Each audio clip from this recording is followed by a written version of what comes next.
تقریب حضور سے صحابہ سے ثابت ہے ضرور کرو ضرور کرو ضرور کرو، عضوا علیہا بالنواجذ، اپنے دانتوں سے پکڑ لو اس کو۔ اور جو تقریب ثابت نہیں حضور سے اور صحابہ سے، یقیناً یہ کہیں باہر سے آئی ہے۔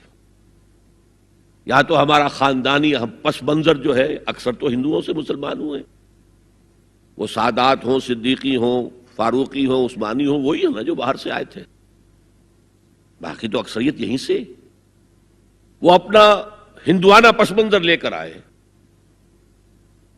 تو جس کا ثبوت صحابہ کے دور میں نہیں، وہ یقیناً باہر سے آئی ہوئی چیز ہے، اس میں پھر سادگی نہیں، اس میں کمی نہیں، جڑ سے کاٹو اس کو۔ اس بنیاد پر ہم نے 5 فیصلے کیے، ذرا سن لیجئے آپ بھی، اگر آپ کوئی سوشل ورک کرنا چاہیں اس کو عام کریں۔ نمبر 1، نکاح مسجد میں۔ حدیث موجود ہے، ترمذی شریف کی روایت، اعلنوا ھذا النکاح واجعلوہ فی المساجد، نکاح کا اعلان عام کیا کرو، مسجدوں میں منعقد کیا کرو۔ میں حیران ہوتا ہوں کیوں نہیں علماء کرام نے اس کی طرف توجہ دلائی۔ حدیث ہے، ہاں میں مانتا ہوں ان کا کہنا یہ ہے کہ یہ یہاں جو امر ہے کہ مسجد میں منعقد کرو، یہ امر وجوب کے لیے نہیں ہے، استحباب کے لیے، مستحب ہے یہ کہ مسجد میں۔ تو بھائی مستحب کیوں چھوڑ رہے ہو تم؟ وہ اس لیے چھوڑنا پڑتا ہے، مولوی بیچارے کی حیثیت ہے ہی نہیں معاشرے میں کہ وہ کہے جناب یہاں آئیے میرے پاس، میں نہیں آؤں گا آپ کے گھر نکاح پڑھانے کے لیے۔ وہ اپنا رجسٹر بغل میں دبائے بیٹھا سوکھتا رہتا ہے۔ وہ تو آنی تھی بارات عصر کے وقت، مغرب بھی جا رہی ہے، آئی ہی نہیں، وہ بیٹھا غریب۔ پہلے 20-30 روپے ملتے تھے، اب 200 300 400 ملتے ہیں، اور کیا ہے۔ میں نے انہیں یاد دلایا دیکھو شرم کرو، عیسائیوں نے آج تک اپنے چرچ کی اور اپنے پادری کی عزت یہ رکھی ہے کہ شہزادے اور شہزادی کی شادی ہوگی وہ بھی پادری چرچ میں آئیں گے۔ شہزادے کی شادی ہو رہی ہے تو جو ان کی پارلیمنٹ کے ساتھ ہے چرچ، وہاں شادی ہوگی، وہاں پردہ نہیں ہے، لڑکا لڑکی دونوں آمنے سامنے کھڑے ہو کر قول و قرار کریں گے۔ ہمارے ہاں پردہ ہے تو اس لیے لڑکی کے گھر بھی جائیں گے تو لڑکی تو محفل میں نہیں آئے گی، لڑکی کا ایک وکیل ہوگا، وہ وکیل اجازت لے کر آئے گا، 2 اس کے گواہ ہوں گے، اس کے سامنے اجازت لی گئی، پھر وہ نکاح خواہ کو اجازت دیں گے، وہ نکاح پڑھا دیں گے۔ پہلی بات یہ ہو گئی کہ نکاح مسجد میں۔ نمبر 2، نکاح کے موقع پر کوئی دعوت طعام نہیں، کوئی ثابت نہیں۔ دعوت طعام صرف ایک ہے، وہ ولیمہ ہے، اور اس قدر معقول بات ہے، سب باپ اپنے سینوں پر ہاتھ رکھ کر سوچیں اور میری بات سنیں، کیا بیٹی کو گھر سے رخصت کرنے کا وقت جو ہے وہ خوشی کا وقت ہوتا ہے؟ جب بیٹی گھر سے جا رہی ہو، کوئی جانور بھی آپ قربانی کے لیے، کوئی مینڈھا کو بکرا لے آئیں 8-10 دن پہلے اور بچے مانوس ہو جائیں تو وہ جب آپ ذبح کرتے ہیں تو پچھاڑے کھاتے ہیں کہ نہیں بچے؟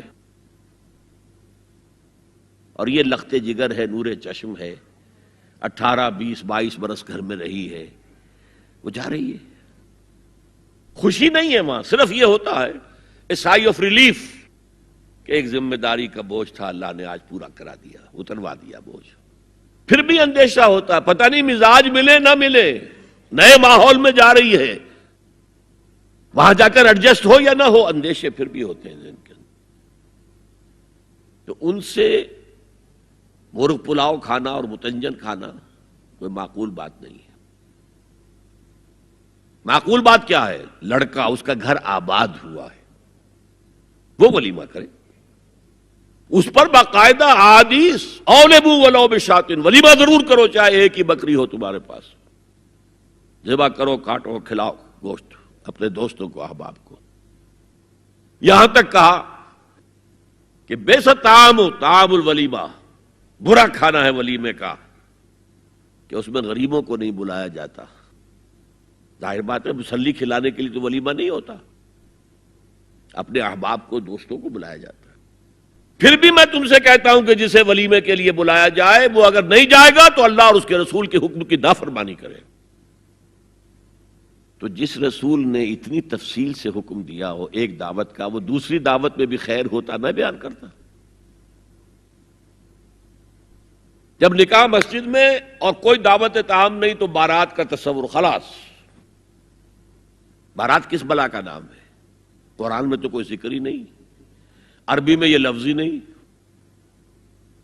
اجتماع طرفین مسجد میں ہوا، نکاح ہوا. لڑکی کو، حضرت فاطمہ کو رضی اللہ تعالی عنہا، کچھ خواتین جا کر چھوڑ آئی تھی اس حجرے میں جو ایک انصاری صحابی نے حضرت علی کو دیا تھا. ان کا تو کوئی گھر بھی نہیں تھا.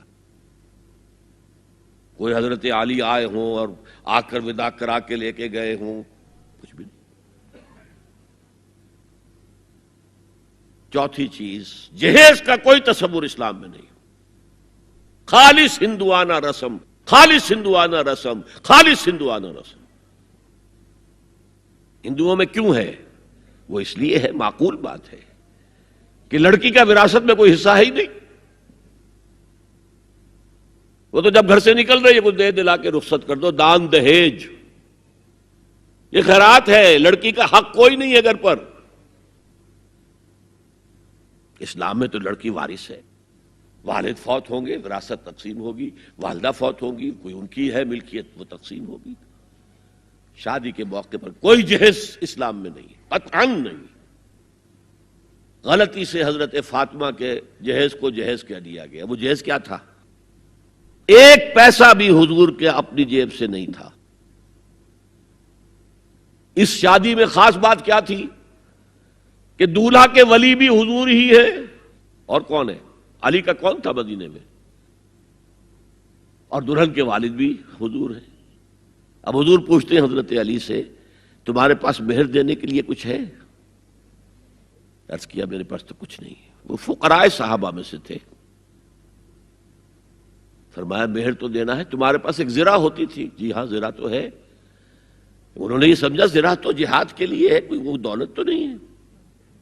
فرمایا جاؤ اسے بیچو یا گروی رکھ کے قرض لے کر آؤ. وہ گئے، حضرت عثمان نے خرید لی اور کچھ دنوں کے بعد واپس کر دی ہدیتاً. یہ زرہ میں ہدیہ آپ کو کر رہا ہوں. اس وقت اگر کہتے چھوڑو علی، کہاں تو لو میں پیسے دے دیتا ہوں تمہیں، تو ان کی طبیعت پر بار ہوتا.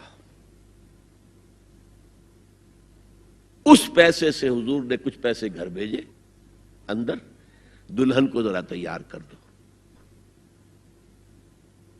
اور کچھ پیسوں سے وہ ایک گدا جس میں کھجور کی کھال بھری ہوئی تھی، اور 2 تکیے جس میں کھجور کی کھال بھری ہوئی تھی، ایک مشکیزہ، کنویں سے پانی تو لانا ہی ہے نا، ایک چکی، جو ہو یا گیہوں ہو پیسنا تو ہے نا، کوئی 1-2 برتن اور. اللہ اللہ خیر صلی اللہ. یہ تھا جسے جہیز کہتے ہیں، جس میں ایک پیسہ بھی حضور کا شامل نہیں ہے. وہ حضرت فاطمہ کا مہر تھا جسے بنایا گیا. ورنہ مدینے ہی میں دوسری آپ کی صاحبزادی کا نکاح حضرت عثمان سے بھی ہوا. کہیں ذکر ہے جہیز کا؟ حضرت عثمان کا گھر بھرا ہوا، ہر چیزیں موجود، وہاں تو کسی جہیز کا تذکرہ نہیں. بہرحال یہ شادی کو آسان کرو، زنا کو مشکل بناؤ. یہاں شادی کے لیے 9 من تیل ہوگا تو رادھا ناچے گی. ورنہ یہ کہ بڑی ہو رہی ہے، عمر ہو رہی ہے، سب کچھ ہو رہا ہے، لیکن کچھ تقاضے تو ہے نا، آخر کچھ تو کرنا ہوتا ہے نا. آخر کچھ نہ کچھ لوگوں کو تو کھانا کھلانا ہی ہوتا ہے نا. بارات تو آخر آئے گی ہی نا، کچھ نہ کچھ تو دینا ہی ہوگا. کچھ جوڑے کپڑے، کچھ. یہ اسلام کا فلسفہ جو میں نے 4-5 باتیں آپ کو بتا، فلسفہ یہ ہے کہ لڑکی کے باپ پر ایک پیسے کا بوجھ نہیں. اس نے لڑکی پال پوس کے تمہارے حوالے کر دیا، اب اور کیا چاہتے ہو تم؟ سارا مرد آزماں، مرد آفرین، مرد کو چیلنج دیا ہے، تم مرد ہو، مہر تم دو گے. اور سب سے بڑھ کر کیا ہو رہا ہے آج کل بھی ہوتا ہے، وہ ہمارے ایک کچھ کام ہوتے ہیں اسلامی، وہ بھی ہے، کچھ وہی ہندوانہ پس منظر. نکاح کی محفل میں چھوارے کون لے کے آتا ہے؟ جی لڑکے والے. اور پلاؤ کن سے کھاتے ہیں؟ بھائی جس کو تمہیں مرغ پلاؤ کھلا رہا ہے وہ چھوارے نہیں بانٹ سکتا تھا؟ یہ ہے اسلام اور غیر اسلام کا امتزاج.